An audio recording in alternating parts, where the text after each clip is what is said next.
संघ स्केल हेलमिंथेज, वर्गीकरण और सामान्य लक्षण।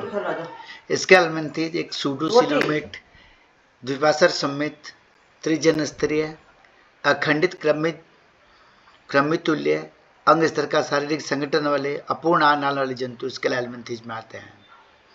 स्केल हेलमिंथेज के सामान्य लक्षणों की बात करें तो इन जंतुओं के अंतर्गत द्विपार्श्व सममित या अखंडित शरीर होते हैं। त्रिजन स्तरीय सूडोसिलोमेट जंतु है जिनके शरीर का संगठन अंग स्तर की कोटिका होता है।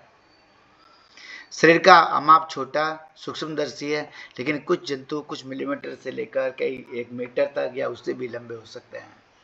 शरीर समानता कृमि के तुल्य बेलन के आकार के चपटे जंतु होते हैं। क्यूटिकल सामान्यतः उपस्थित होता है, सीलिया अनुपस्थित होता है। आहार नाल इनमें सिद्धि होती है, कंप्लीट आहार नाल होती है। मुख और गुदा पाए जाते हैं। कृष्णी पेशी होती है और अत्यधिक विशिष्टीकृत होती है। श्वसन तंत्र और प्रसंजन तंत्र अनुपस्थित होते हैं। उत्सर्जी तंत्र में नालों का बना हुआ प्रोटोनिफ्रिडिया का तंत्र पाया जाता है। कुछ प्रारूपों में यह प्राशन नियमन का काम भी करता है। तंत्रिका तंत्र सरल प्रकार का होता है। आहार नाल के चारों ओर तंत्रिका वलय पाई जाती है। आगे की ओर व पीछे की ओर अनुदैर्ध्य तंत्रिकाएं निकली हुई होती है। संवेदी अंग गर्तों में उपस्थित होते हैं। संवेदी अंग गर्तों, पेपिलों, सूकों और आंख बिंदुओं के रूप में उपस्थित होते हैं। संवेदी अंग यदि होते तो उसमें गर्त हो सकते हैं, पेपिले हो सकते हैं, सूख स्पाइन्स हो सकते हैं या आई स्पॉट्स के रूप में उपस्थित होते हैं। लिंग अलग अलग होते हैं। एक लिंगी जनन अपेक्षाकृत सरल प्रकार के होते हैं। अलैंगिक जनन सामान्यतः अनुपस्थित होता है। ये कवचयुक्त अंडे देते हैं। डेटर्मिनेट या निर्धारी प्रकार का इसमें विदलन पाया जाता है। निर्धारी और सर्पिल determinate and spiral cleavage. Life cycle सरल या कॉम्प्लेक्स, कोई भी विशेष लार्वावस्था इसमें नहीं पाई जाती है।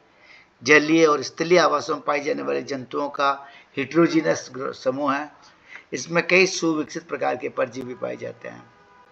यदि हम इसके वर्गीकरण को देखें तो वास्तव में ये संघ विषममार्गी जंतुओं का समय होने के कारण प्राणी विज्ञों ने अलग अलग प्रकार से इसको वर्गीकृत किया है, किंतु इस अध्याय में प्रस्तुत वर्गीकरण एल.एच. हाइमन 1951 के द्वारा दिए गए वर्गीकरण पर आधारित है या उसका रूपांतरित स्वरूप है।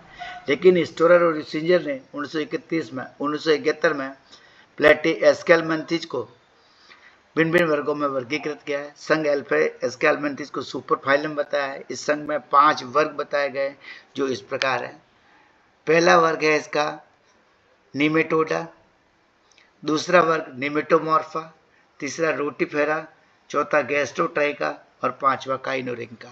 रिपीट कर देता हूँ, निमेटोडा, निमेटोमॉर्फा, रोटिफेरा, गैस्ट्रोट्राइका और काइनोरिंका। निमेटोडा के अंतर्गत 17 ऑर्डर आते हैं। यूप्लोइडिया, डोरिलेमोइडिया,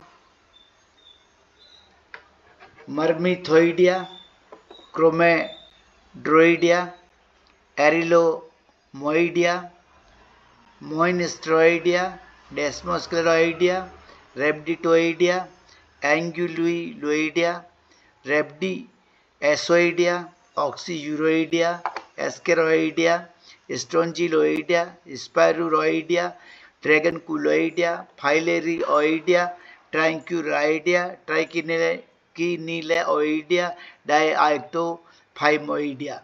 ये 17 ऑर्डर निमेटोडा वर्ग के अंतर्गत आते हैं। दूसरा वर्ग इसका निमेटोमॉर्फा कहलाता है। इसमें 2 वर्ग आते हैं,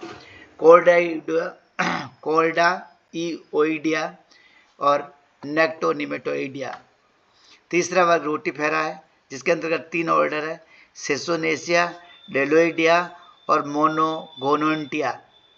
चौथा वर्ग गैस्ट्रोट्राइका है। इसके अंतर्गत 2 ऑर्डर है, मैक्रोडेसियोइडिया और कीटोटोइनोइडिया। और 5वां वर्ग इसमें काइनोरिंका है जिसमें